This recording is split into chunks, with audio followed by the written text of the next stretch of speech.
Muy buenos días, a partir de este momento y hasta las 9 de la mañana por AM 570, Radio Belgrano, El Campo y Usted. Conducción de Federico Petrera Hijo. Colaboran, además, el ingeniero Guillermo García Cobas y Daniel Sastre. Participación especial del ingeniero Juan Borús. Sección Apicultura Leandro Frigoli.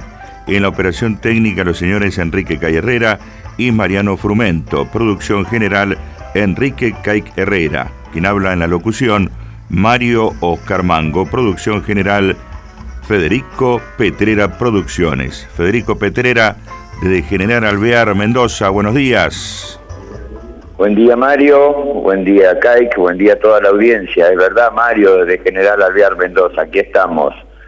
Primer pregunta, cada vez que transmitimos desde exteriores, ¿cómo se escucha, cómo va llegando la comunicación? Excelente, Federico, acá me dice Enrique, ¿eh? Bueno, perfecto, estamos instalados porque la familia Toledo, Vincent y Mariela, tienen casa acá en General Alvear. Cada vez que vienen siempre tienen el mismo alojamiento. Y bueno, como somos amigos, ¿a quién jorobamos? A la familia Toledo. Pero bueno, tiene un a favor. Si estuviéramos en Chile sería una hora menos, Vincent. Así que, más o menos, acá son las 6 de la mañana. Hemos vivido 2 jornadas espectaculares. En realidad tendríamos que agregarle la noche del jueves, que nos juntamos muchos de nosotros, algunos por un lado, otros por otros, a cenar. Y después viernes y sábado 2 jornadas apícolas muy, muy importantes, que será base de la transmisión a partir de las 6:50, 7 de la mañana. Y como lo hacemos siempre, damos algunos datos de lo que va a ser el contenido del programa. Como siempre vamos a tener al ingeniero Juan Borús con sus habituales informes. Hay también un comentario que queremos hacer con Juan. Compartiremos un texto que se ha hecho público con respecto a Lina y demás. Y después tenemos un reportaje grabado el viernes a última hora con el ingeniero Jorge Pujato, hablando de una situación muy complicada para el sector forestal, de pequeños y medianos productores en Misiones, y también a un tema impositivo que afecta a toda la cadena forestal y foresta industrial en Misiones. Así que presentaremos y compartiremos con la audiencia ese reportaje que, como lo he dicho, está en 2 tramos. Y luego ya con Leandro Frigoli, que hoy envejeció 1 año porque es su cumpleaños, vamos a compartir toda la información de lo que ha sido este segundo encuentro internacional apícola en el sur mendocino, en General Alvear, Mendoza, con una organización perfecta, con una familia como la de Marcos y Vanessa Amorós, impresionante lo que han trabajado. Y cuando digo la familia, yo creo que han trabajado todo, hasta los chicos, en pos de que todo saliera como salió, de una manera excelente. Estará Vincent y Mariela en la transmisión, Vincent Toledo y su señora Mariela, estará Marcos Amorós, seguramente vendrán alguno que otro invitado. Ha venido aquí gente por supuesto, de Argentina, no sé, desde Chaco, provincia de Buenos Aires, La Pampa, obviamente Mendoza, San Luis, por nombrar algunas provincias, pero ha venido gente de Uruguay y gente de Chile. Y ahí será base de la transmisión entonces de este domingo 22 de junio, Mario. Aquí en General Alvear, Mendoza, la temperatura, sorprendentemente, el día viernes teníamos 2 grados bajo cero, a esta hora, un poquito más tarde inclusive. Ayer teníamos 2 grados sobre cero y hoy tenemos 6 grados, así que totalmente aguantable el clima. Sí, tienen 6 como estamos en Buenos Aires. 4, tienen 4 de térmica ahora, con un viento del este-noreste, y se espera que la máxima allí llegue en aproximadamente unos 12 grados recién a las 14. Estamos hablando de allá General Alvear. Sí, el jueves cuando llegábamos a General Alvear estábamos entre los 19 y 20 grados. El día viernes estuvo cálido también, no llegó a 20 grados, pero sí 17, 18. Ayer un poco menos porque estuvo nublado durante todo el día, y bueno, hoy acabas de dar vos el pronóstico para General Alvear, Mendoza. Bien, acá Aires, ahora con 11 grados 4 décimas, la humedad elevada, 93%, hay bancos de niebla. Te digo que veníamos justamente no con el querido Alejo hacia aquí, Capital Federal, bastante niebla, digamos difusa porque se veía, pero niebla bastante, ¿no? Y el viento del oeste con una máxima hoy para este domingo de 15 grados, segundo día del invierno, no nos olvidemos. Claro, claro. Me contaba hace unos minutos atrás Mingo Pérez del Arroyo Rico de nuestro delta que estaba llovinando finito, pero llovinando en el delta en este momento. Bueno, el pronóstico también indica para esta zona, ¿no?, que está la posibilidad de algunas lloviznas o lluvias débiles durante gran parte del domingo. Sobre todo se espera viento a la tarde, hay una alerta amarillo por viento. Está bien. No, bueno, si es viento del oeste generalmente limpia, así que en ese sentido puede ser que sea durante el día las precipitaciones y después se vaya acomodando el clima. Si te parece, Mario, buscamos la comunicación con el ingeniero Juan Borús y vamos abriendo formalmente la sección forestal y foresta industrial. Muy bien, así con este auspicio del sector forestal y foresto industrial, señor ingeniero Raúl Marzán, papel prensa, Sociedad Anónima Industria para un país informado.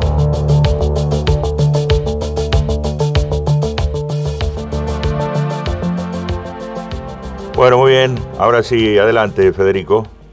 Muy bien, Mario, me avisan cuando está el ingeniero Borús, por favor, así lo saludamos inmediatamente y nos ponemos en diálogo con él. Lo tenés en línea, te decía. El domingo pasado, que fue el Día del Padre, quiero hacer un agradecimiento público en el grupo de WhatsApp en el cual fue colocado las fotos. Carlos López publicó, creo que fueran 3 fotos con ya unos cuantos años de vigencia y que realmente a uno lo llenaron de emoción porque había grandes productores, excelentísimas personas que muchos de ellos ya no nos acompañan terrenalmente y que realmente fue un gustazo, por lo menos en lo personal, y por eso me lo anoté para no dejarlo pasar, que en definitiva de eso se trata la vida, de todo lo que hemos ido transitando, del ejemplo que nos han dejado.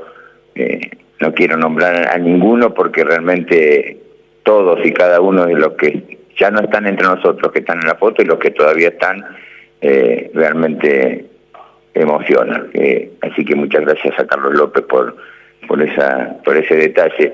Estimo que eran fotos de papel, con eso te digo todo, Mario, porque eran de mucha antigüedad, sin duda, y fue lindo reencontrarse a través de la foto con tantos recuerdos que a uno enseguida se le vino a la mente. Mientras buscamos la comunicación, Mario, avanza con la primera, por favor. ¿Me escuchás? Sí, te escucho. Bien, está la comunicación. Bueno, entonces lo saludo al ingeniero Juan Borús. Deberías tener el micrófono cerrado porque no te escuché al principio, ¿eh? No. Vamos a saludar entonces desde General Alvear, Mendoza, al ingeniero Juan Borús. Buen día, Juan. ¿Qué tal, Federico? Buen día. Hola Mario también. Juan, tanto tiempo, ¿cómo le va? Bien, muy bien. todo bien. Tiramos para adelante, va. Y va a haber que tirar con más fuerza que nunca, Juan. Sí, de acuerdo.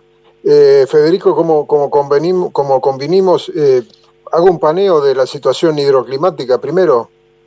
Sí, perfecto, Juan, perfecto. Adelante. Bueno, es absorbente, por supuesto, la crecida del Uruguay. La crecida del Uruguay es significativa. Ha llovido en la semana, se terminó de definir meteorológicamente el cuadro sobre la cuenca del Uruguay.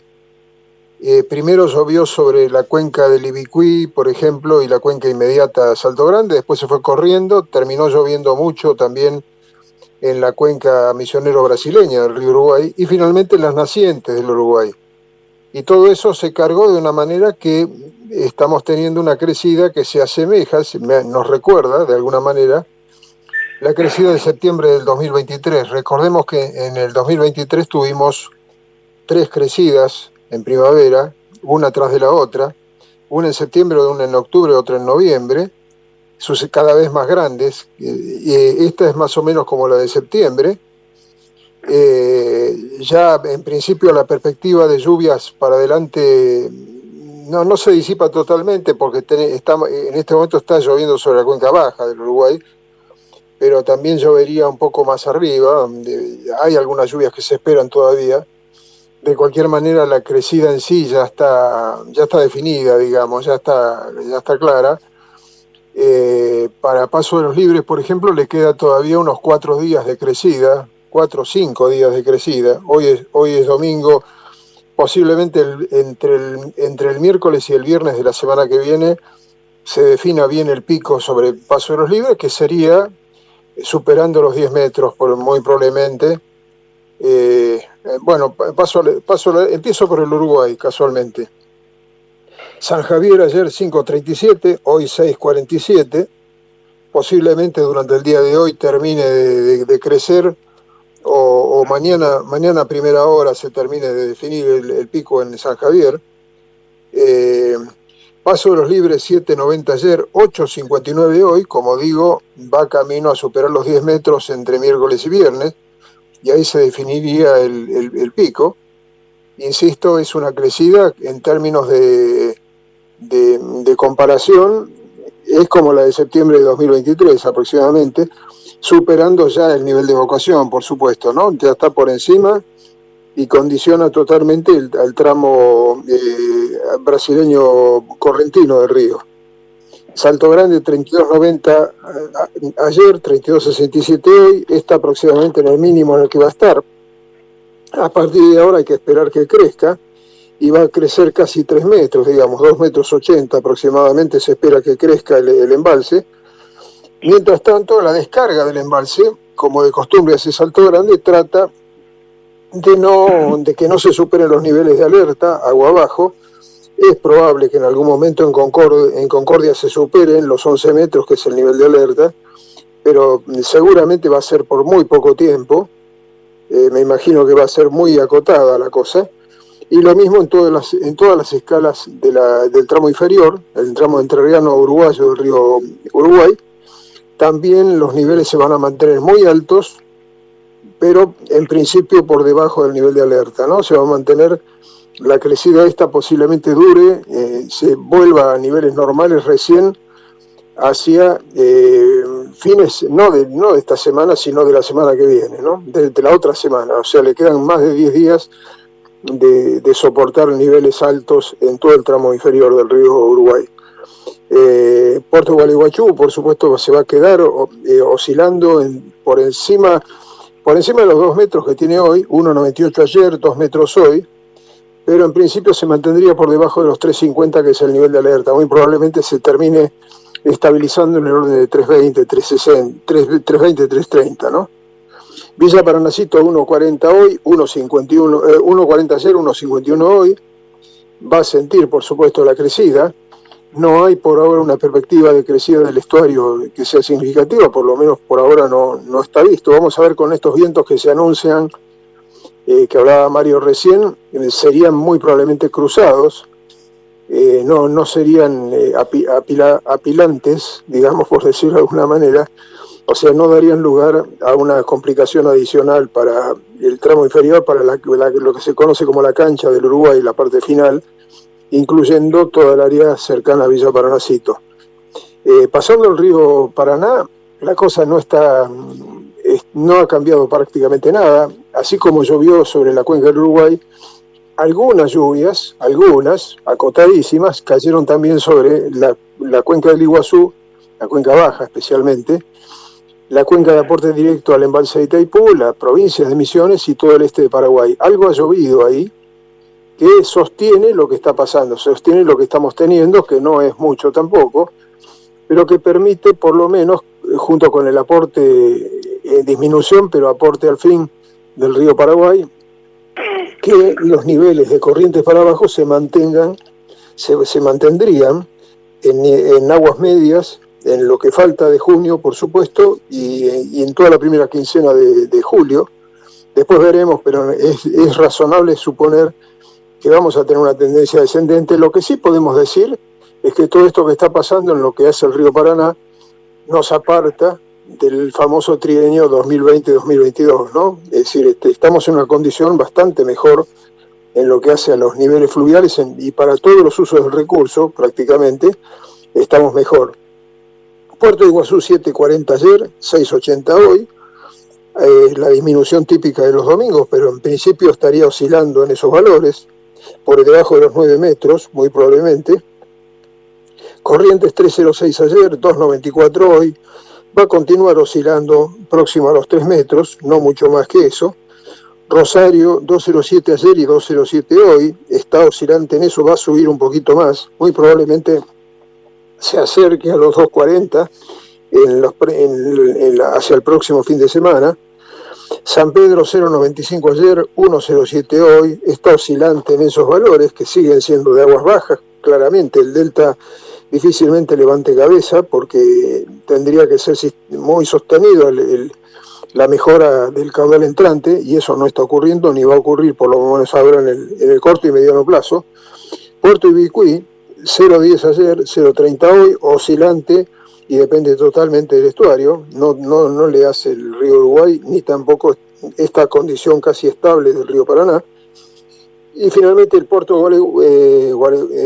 río Gualeguay en Puerto Ruiz 0.90 ayer, 0.90 hoy, está estabilizado. Las lluvias que se están dando ahora tocan la cuenca del Gualeguay, pero no se están dando eventos muy significativos y en principio no se esperarían lluvias importantes sobre la provincia de Entre Ríos en los próximos días.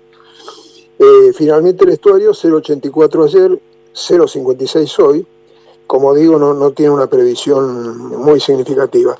Ese es el cuadro general, Federico, y por supuesto que lo seguimos atentamente. El río Uruguay va a continuar siendo excluyente en la atención, sin ninguna duda, pero paralelamente a toda esta situación estamos siguiendo la evolución, el derrotero del INA como una institución que cumplió 52 años en febrero, y que la apoyamos y la peleamos y la tiramos. Aún los que estamos jubilados estamos totalmente prendidos de lo que está pasando. Y no sé si les parece bien, escuchamos a Mario con la lectura del texto. Sí, por supuesto, Juan, lo tiene Mario listo para compartir con la audiencia y obviamente con usted. ¿Puede ser, Mario? ¿Estás atento a eso? Sí, empezamos entonces, dice así, comienza, ¿no? Dice la destrucción del INA, el decreto 396/2025 dispone la transformación del Instituto Nacional del Agua, INA, en una unidad organizativa dentro de la estructura de la Secretaría de Obras Públicas del Ministerio de Economía. Esta decisión implica la centralización de un organismo creado como descentralizado por Ley 20126 del año 1973, alterando su naturaleza jurídica y operativa.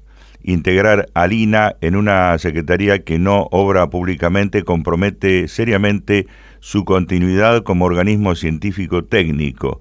La centralización elimina la personería jurídica del organismo, impidiéndole firmar convenios con otros entes del Estado, universidades y empresas, tanto nacionales como internacionales. Esta capacidad resulta esencial para el desarrollo de proyectos técnicos complejos que no pueden realizarse en otros marcos institucionales, incluyendo servicios esenciales tales como el pronóstico hidrológico en áreas claves para la producción y navegación. Además, la medida afecta directamente al personal, comprometiendo sus puestos de trabajo y paralizando muchas de las actividades cotidianas del instituto. Estas capacidades, construidas durante décadas, no pueden ser reemplazadas por estructuras generales de la administración pública. La Ley de Promoción y Fomento de la Innovación Tecnológica, Ley 23.877 de 1990, establece mecanismos ágiles para la ejecución de proyectos en organismos de ciencia y tecnología. Gracias a este marco legal, el INA lleva adelante tareas como el monitoreo de la calidad del agua en ríos, campañas de observación en ambientes costeros y modelaciones avanzadas para obras hidráulicas, entre otras. La pérdida del estatus de organismo descentralizado de ciencia y tecnología impide operar bajo esta ley, incumpliendo con las misiones y funciones que le fueron asignadas. Construir el INA demandó más de 50 años y millones de inversión que han significado ahorros de miles de millones para el país. Su destrucción es una pérdida irreparable. Una nefasta noticia, Juan, sin ninguna duda. Sí, es un golpe muy severo, pero además yo quiero resaltar un concepto que se deduce de todo lo que dijo Mario recién. Esto está basado en un concepto que es una ignorancia supina de los que emiten este decreto, porque si uno lee el decreto, el 396, el del otro día, el del miércoles pasado, va a encontrar un montón de eufemismos. Todo aquel que conozca el INA y que conozca el medio, que conozca el paño y que haya vivido los últimos años, o todos los años que se le ocurra a uno, los 52 años que tiene el INA, se va a dar cuenta de la cantidad de eufemismos que tiene. Da la impresión de que este decreto, esta resolución, es para mejorar la eficiencia o algo por el estilo. Creo que aparece esa palabra. Es un disparate, porque es una cuestión meramente de números, de economía, y si uno piensa en lo que es el INA y cómo se ha reducido el personal del INA, la estructura del INA en los últimos 10, 15 años, gradualmente, hoy tenemos un cuadro de personal que es menor al que impuso Macri en su gobierno como límite. Estamos más abajo que eso. Nos cuesta una barbaridad llevar gente no solamente a Ezeiza, al polo hídrico de Ezeiza, sino a los centros de interior también. Cuesta muchísimo atraerlos gracias al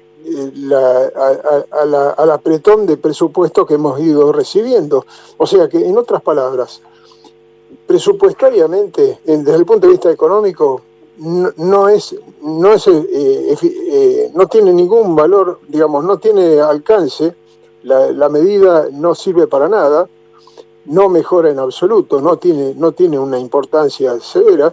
En cambio, en lo que hace a la función del INA, como Instituto de Ciencia y Técnica, insisto, con 52 años de trayectoria, esto es, como digo, una estocada muy severa, que es peor el remedio que la enfermedad, por supuesto, ¿no? Es mucho peor. La enfermedad es la falta de recursos que tiene el país, claramente, y que se toman medidas como para paliarlo, para mejorarlo, pero no de esta manera. De esta manera es realmente un golpe. Ahí en el texto dice que impide firmar acuerdos y convenios. Precisamente en este momento estábamos con una gran expectativa porque el convenio con el INTA, con la experimental del INTA, siguiera su curso y terminara siendo firmado, que en el INA no se podía firmar todavía porque no tenemos presidente, no hay presidente, no va a haber, pero con esta medida ya no tiene sentido la palabra presidente, el término presidente del INA, no existe el cargo, pero que lo firme la autoridad que sea.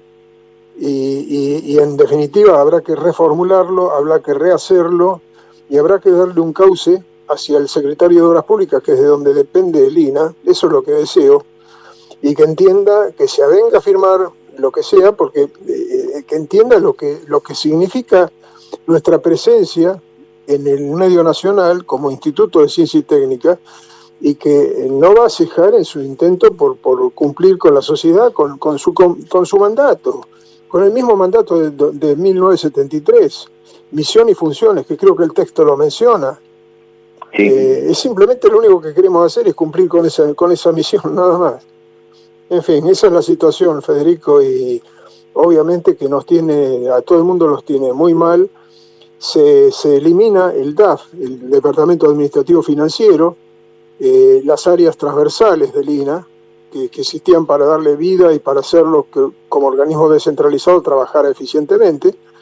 Bueno, todo eso se elimina y eso es como digo, el concepto es una estocada severísima. La verdad que es sumamente horrible la situación. Lo primero que se vino a la mente ayer cuando usted me pasó el texto es el convenio que tiene años de venir trabajando juntos y que justamente estaba en el momento ya casi en la recta final para poder ser refrendado nuevamente. Y ahora explicarle a alguien que no sabemos quién es, o por lo menos yo no tengo ni idea de qué se trata y por qué, siempre me traigo a la memoria las palabras del ingeniero Raúl Marzán. Cuando cambia un funcionario, en este caso es mucho más que eso, en este caso es un cambio tan grande que va a quedar las 3 letras INA, pero en su funcionamiento, como usted lo acaba de decir, ya no va a ser lo mismo. No, sí, me imagino, no quiero ponerme en los zapatos del secretario de Obras Públicas, del que depende el INA, porque va a ser una secretaría monstruosa en la que los requerimientos que tenga el INA, los habituales que tiene como organismo descentralizado, serían inabordables, porque es imposible que se le plantee los proyectos en ciernes, que los mire, porque no le va a dedicar ni una hora, digamos, no lo veo factible, digamos, no sé, algo va a tener que pasar para que la situación no sea exactamente como la que dice el decreto, porque es una barbaridad, es un disparate. Insisto con el concepto de ignorancia supina, Federico, claro, porque el que llega a esta instancia de gobierno y quiere tomar medidas para paliar algún aspecto, un problema de la vida nacional, tiene que averiguar mucho, son medidas que llegan, que calan hondo, y tiene que informarse antes de tomarla. Yo lo que veo es que seguramente se tomaron el tiempo de averiguar, pero todo de un punto de vista económico, nada más, números. Es decir, todo esto que estamos diciendo y que trasluce el texto no fue tenido en cuenta para nada. No, y además se me ocurre, como usted bien dice, cuando la persona que tenga que firmar, hablemos del convenio de la Experimental Delta con el INA con la Experimental Delta, ¿quién asesora a ese funcionario de lo que está firmando? Porque también es eso, van algo a firmar, obviamente si estaba el presidente del INA, como históricamente fue, sabe de lo que estamos hablando, de lo que va a firmar, pero ¿y ahora? Sí, seguro. Inclusive los jueves de cada mes, los primeros jueves de cada mes, se hacía la reunión del CICIT, que me imagino que ya no se van a hacer más, quiero creer, no sé. Digamos, la comisión de los organismos de ciencia y técnica interinstitucional. Claro. Iban los presidentes de cada uno de los organismos. El presidente del INA ya no existe. No sé qué irá el secretario de Obras Públicas a la reunión del CICIT, o no va a existir más la reunión del CICIT, que era rica en definiciones y en interacciones. Casualmente, de esas reuniones salían muchos convenios. En fin, claro. Bueno, esa es la situación, Federico, y es lamentable. Me imagino que no tiene vuelta atrás. Bueno, veremos, cruzaremos los dedos. Tampoco quiero ser muy negativo, imaginar que el futuro por ahí, por algún lado, va a tener salida, no sé. Vamos a ver. Esperemos que así sea, Juan. Dolorosa noticia, nefasta noticia al fin, había que comentarla, había que darla. Y como usted bien lo ha dicho, estaremos muy atentos a cómo sigue todo, que no es un horizonte lindo el que se está viendo. No, es pésimo. La verdad es que realmente es pésimo. Pero bueno, tiremos para adelante, crucemos los dedos. Exacto. Gracias, Juan. Buen domingo, buena semana. Gracias, buena semana, buen retorno, Federico. Gracias. Gracias, Juan. El ingeniero Juan Borús, con una noticia que uno nunca quiere dar, pero que realmente así ha sucedido con el decreto del miércoles pasado, Mario, y que Juan lo ha explicado perfectamente. ¿Quién mejor que Juan Borús para conocer lo que significa el trabajo del INA y la necesidad que tenemos de que el INA siga trabajando como lo ha hecho siempre? Mario, vamos con la tanda, por favor, y después presentamos el primer tramo del reportaje al ingeniero Jorge Pujato.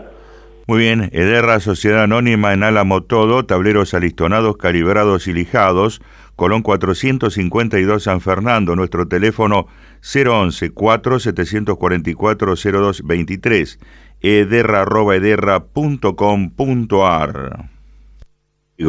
De Diego Venencio, en carpintería todo, muelles, estacadas, cabañas, decks, herrería en general, pintura. Carpindiego, mantenimiento total de casas y galpones. Carpindiego de Diego Venencio, teléfono +54 911 78 90 47 20. Repetimos, teléfono 11 78 90 47 20. Facebook Carpindiego. Urionagüena, hermanos e hijos, 4 generaciones de foresto industriales con una meta, calidad y servicio. Nuestro teléfono 011 47 15 0096, correo @urionagüena.com.ar. Seguimos en el campo y usted también en dúplex con Radio Meridiano de Mercedes. 6:30 minutos, seguimos contigo, Federico. Bien, gracias Mario. Antes de presentar el primer tramo del reportaje con Jorge Pujato, agradecer el saludo de Domingo Pérez, como lo había comentado antes, desde el Arroyo Rico, Jovina en el Arroyo Rico, Marcelo Croce desde San Andrés de Giles, saludos para todos, esperando la nota con Jorge Pujato, Lionel Capitelli desde el Arroyo Toro, en nuestro Delta, también Jovina, muchas gracias por el mensaje, Lionel. Y ahora sí, Mario, si te parece, presentamos al ingeniero Jorge Pujato, el primer tramo del reportaje grabado el viernes a última hora con Jorge Pujato. Adelante. Tal cual lo habíamos comentado al final del programa del domingo pasado, estamos en comunicación hoy viernes a ultimísima hora con el ingeniero Jorge Pujato. Jorge, muy buenos días, Federico te saluda. ¿Qué tal? Muy buenas tardes. Gracias por atendernos a esta hora, Jorge. Veníamos medio desencontrados, pero aquí estamos para grabar. Muchas gracias, Jorge. No hay de qué. Estuve aprovechando que paró un poco la lluvia en Misiones, llovió, sobre todo más llovió en el norte de Corrientes, sur de Misiones. Bueno. Va el agua para abajo, va bastante agua. Pero bueno, paró un poquitito después 3 días de lluvia y aproveché a hacer un poco de podas, pues estamos en época de poda arbórea y poda del árbol de dentro de la ciudad, ¿no? Tal cual. Jorge, este tema del clima, ¿en qué puede afectar a nuestro sector forestal? Estamos en un momento de cosecha, de plantaciones. ¿Puede afectar o son estos días nada más? Bueno, mira, sería un clima ideal para plantar. Uh-huh. Es un clima ideal para plantar pino, pero desgraciadamente no se está plantando. Yo normalmente a esta altura, tengo una costumbre, siempre junio, los primeros días viene algo seco. Esta vez se corrió, no fueron los primeros días, sino fue a mediados del mes. Y unos días secos y después llueve mucho. Normalmente así, entonces, si tengo poco para plantar, cultivo de invierno, que digamos lo que sería la plantación gruesa, que son los pinos en esta zona, se planta en invierno, siempre prefiero plantar después de que pase esa pequeña seca con calor que haya a principios o mediados de junio. Bueno, ahora sí una fecha ideal, una época ideal para plantar, se dan todas las condiciones, llovizna, clima húmedo, planta que ponerse a raíz de nuda en maceta, prende seguro, pero desgraciadamente no se está plantando. Desde hace 10 años que las talas superan por lejos la planta de nuevas plantaciones, las reposiciones inclusive. Se ha talado mucho para plantar yerba, ahora sobra yerba y van a faltar pinos, pero bueno, es un problema de falta total de política forestal. No tenemos política forestal en el país, somos al contrario un país antiforestal, y en Misiones que tiene que ser un conocimiento profundo de todas las capas sociales del tema forestal, hay prácticamente una ignorancia total, más aún se lo tiene como enemigo. Pero bueno, hoy la industria forestal, la actividad forestal se está desplazando a Corrientes. La semana que viene la famosa feria forestal que hace muchos años se hace siempre en Posada, ahora se va a hacer en Ituzaingó fin de la semana que viene. Se inaugura el puerto nuevo ahí en Ituzaingó. Corrientes va para arriba a los tumbos, pero crece. Entre Ríos se mantiene y Misiones se va para abajo. Yo estoy haciendo memoria mientras te escucho atentamente la cantidad de reportajes que hemos hecho en los últimos años y es un tema reiterado.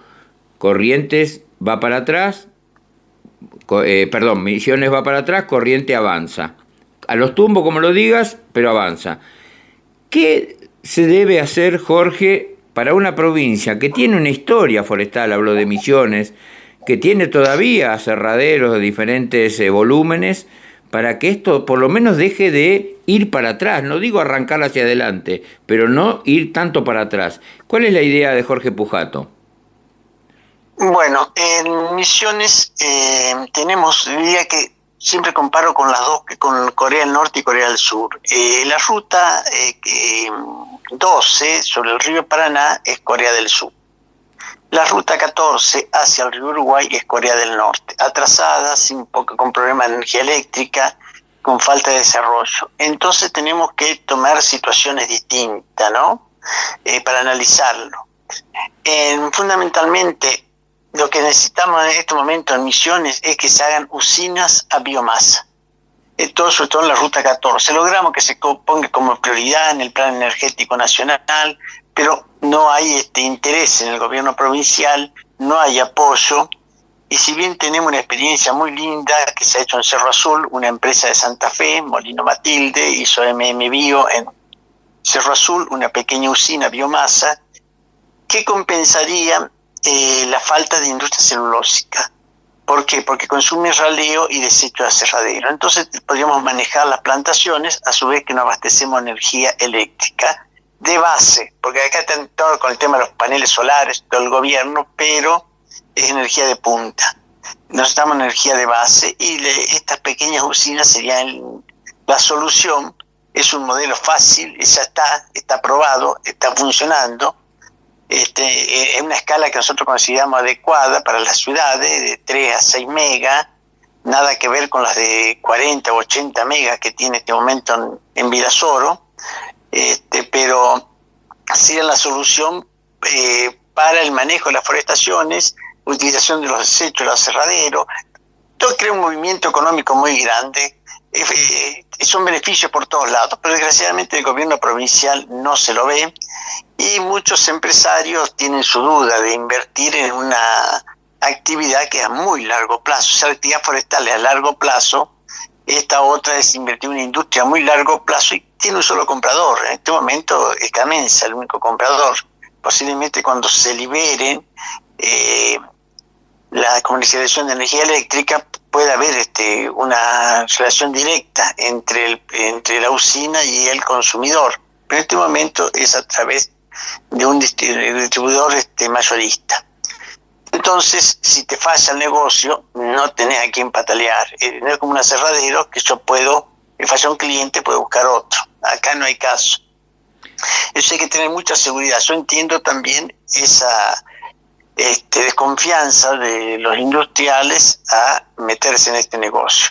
Pero un tema sería la usina biomasa, no solamente acá en Misiones, sino en toda la Mesopotamia y en todas otras regiones del país.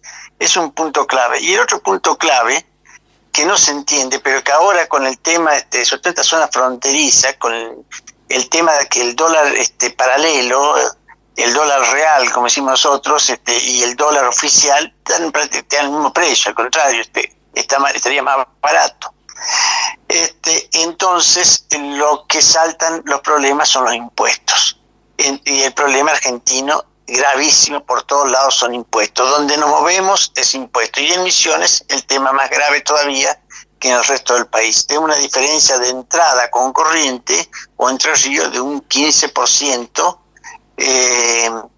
consecuencia de que hay una ilegal, inconstitucional. Está el artículo 9, 10 y 11 de la Constitución Nacional que prohíbe la aduana interna. Bueno, acá se instaló una aduana interna y nadie hace nada, y eso no crea sobrecostos que le permiten al partido, a la coalición de partidos, se llama Renovación acá en Misiones, con la ley de Lema, mantenerse en el poder, y no tenemos los cambios de alternancia democrática que sigue la democracia, y por lo tanto todo eso repercute en la parte económica. Y esto se ha puesto gravoso ahora, reitero, se terminó la simetría del dólar, entonces hay que producir con costos únicos. No podemos, no hay inflación, no podemos, disfrazar los costos. Y cuando tenemos esa estabilidad, saltan los problemas. Y los problemas son impuestos. ¿Me permitís una pausa solamente, Jorge, y seguimos con este reportaje? ¿Puede ser? Sí, señor. Ningún problema. Muchas gracias. Ederra Sociedad Anónima en Álamo Todo, tableros alistonados, calibrados y lijados. Ederra Sociedad Anónima, Colón 452 San Fernando, nuestro teléfono 011-4744-0223, ederra@ederra.com.ar. Carpindiego, de Diego Venencio, en carpintería todo, muelles, estacadas, cabañas, decks, herrería en general, pintura, Carpindiego, mantenimiento total de casas y galpones. Carpindiego de Diego Venencio, teléfono más 54 9 11 78 90 47 20. Repetimos, teléfono 11 78 90 47 20. Facebook Carpindiego. Urión Agüena, hermanos e hijos, 4 generaciones de forestos industriales con una meta, calidad y servicio. Teléfono 011 47 15 0096, correo @urionagüena.com.ar. Seguimos en el campo y usted. La continuidad del diálogo con el ingeniero Jorge Pujato. A ver si lo interpreté bien, Jorge. Hay una diferencia importante con, por ejemplo, con Corrientes. Hablaste de un 15%. Esto significa que yo, que necesito madera, si la compro en Corrientes es más económica, o sea, es más barata que comprarla en Misiones, ¿o entendí mal yo? Sí, hay muchas diferencias de precio, pero digamos toda la estructura económica está más grabada en Misiones que en Corrientes o en Entre Ríos. El problema de impuestos es generado en todo el país, sobre todo en todas las economías regionales. Nosotros, estando acá en zona fronteriza, podemos compararnos con Paraguay y Brasil. Claro. Y por ejemplo, en Paraguay un tractor no tiene impuestos, tiene 3% de impuestos. Y te lo dan directamente en la concesionaria a 3 a 4 años de plazo, o con crédito bancario a 6, 7 años de plazo. Entonces ya de entrada no tener impuestos vale un 50% menos el tractor que lo que vale acá. Y te lo dan a pagar como si uno pagara un auto. Entonces puede comprarlo y hacerlo trabajar. Acá no, tenés que ir al contado, si no las tasas que te cobran son exorbitantes. Y bueno, o sea, todo eso encarece. Pongo el ejemplo del tractor porque puede ser cualquier tipo de maquinaria, cualquier otro tipo de insumo. Todo eso encarece el sistema productivo, sobre todo en las economías regionales. Y eso hace que todo el país cruje ahora que necesitamos un cambio, ¿no es cierto?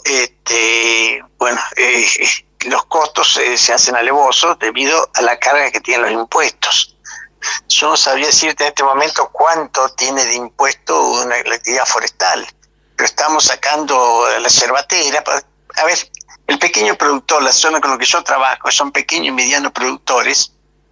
No existe el productor forestal puro. Es más, diría, en todas Misiones no existe el productor forestal puro, excepto Alto Paraná y Papel Misionero. Todos son productores en la cual la actividad forestal forma parte del sistema productivo. Son ganaderos, cervateros, tealeros, tabacaleros. Pero bueno, estamos en este momento sacando el tema yerba, porque la yerba está estrictamente relacionada también. Si ahora llueve mucho y los aserraderos están parados, no va a haber chip. Y los secaderos de yerba consumen mucho chip.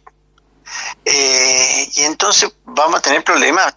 Ya el año pasado hubo problemas de abastecimiento, digamos lo que sería la leña. No teníamos leña. Este año también yo creo que con las condiciones como vienen, va a faltar chip para leña, para secado de la yerba mate. Bueno, pero volviendo al tema de yerba mate, pues tenemos un ejemplo clarito.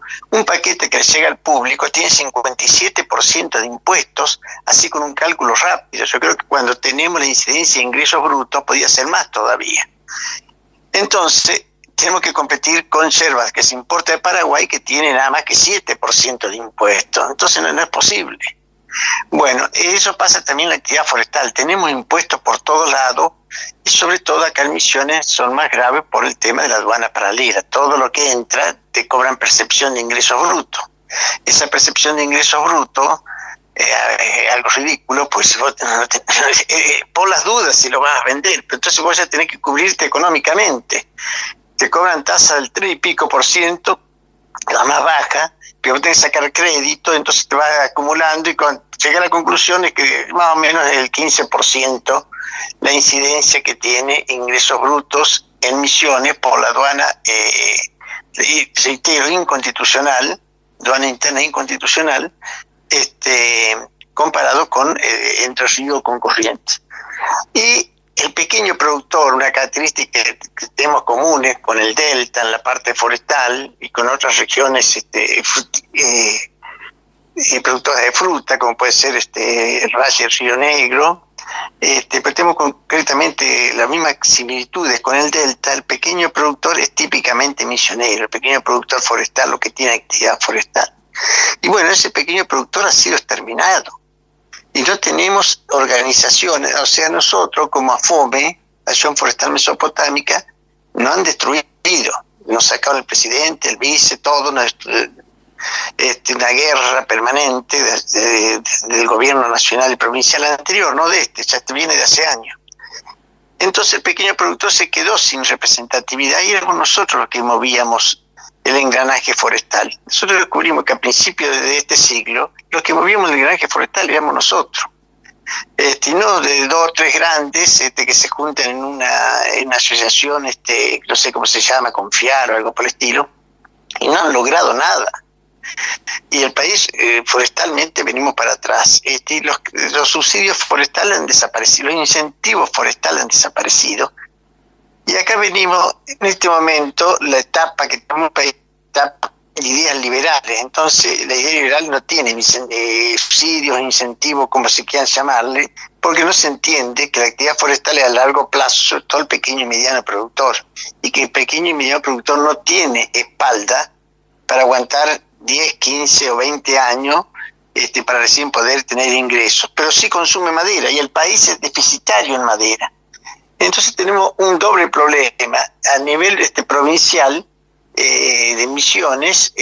Tenemos que es la zona de los pequeños y medianos productores. Reitero, en Entre Ríos hay pequeños y medianos inversionistas.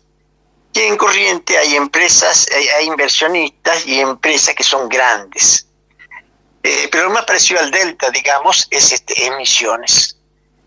Y bueno, y desgraciadamente el pequeño productor forestal ha sido totalmente abandonado, más aún por el gobierno provincial, ¿no? El nacional directamente no existe, y más aún es el más afectado por el tema impuesto, porque el grande puede descargar impuestos, tiene contadores, tiene abogados, puede hacer tiene una serie de ventajas que no tiene el pequeño productor, que es todo, la empresa, todo es el mismo. Entonces, el tema impuesto tiene una incidencia mucho más alta en los pequeños productores, pequeños y medianos productores, que en una empresa grande. Yo creo que la gente del Delta que está escuchando todo es totalmente consciente de ese problema. Pero bueno, y ahí es donde hay que actuar, pero desgraciadamente es donde no se actuó. Tuvimos 8 reuniones con Macri, en las cuales nosotros no nos invitaron, y este tema nunca se tocó. Únicas, como se llama en toda la historia forestal del país, una reunión con el presidente. Pero bueno, son cosas que no se tocan, y que hacen que el pequeño y el mediano productor tienda a desaparecer. La última, Jorge, porque conocés perfectamente Misiones, conocés perfectamente a los pequeños y medianos, obviamente conocés a los grandes también. ¿Es irrecuperable? ¿Es imposible recuperar pequeños y medianos productores para la forestación en Misiones? Yo creo que sí, que va a tener que pasar, es que siempre comparo con el Mirex, el veneno, los cebos tóxicos para las hormigas. Si vos no lo pones, lo pones mal, se moja, la hormiga detecta que un veneno y no lo lleva más, y tienen que pasar 2 o 3 generaciones para que vuelvan a llevarlo. Si no, no lo llevan. Y bueno, aquí va a pasar lo mismo. Vamos a necesitar 1 o 2 generaciones para que el pequeño productor vuelva a plantar, si es que existe. Claro. Agradecerte, Jorge, como siempre, la claridad de la información y el sentimiento que le pones a la información. Como siempre, muchas gracias, Jorge. Al contrario, muchas gracias y saludo a toda la audiencia. Y bueno, un buen fin de semana. Gracias. Saludos. Gracias. Ederra Sociedad Anónima en Álamo Todo, tableros alistonados, calibrados y lijados, Colón 452, San Fernando, teléfono 011-4744-0223, ederra@ederra.com.ar.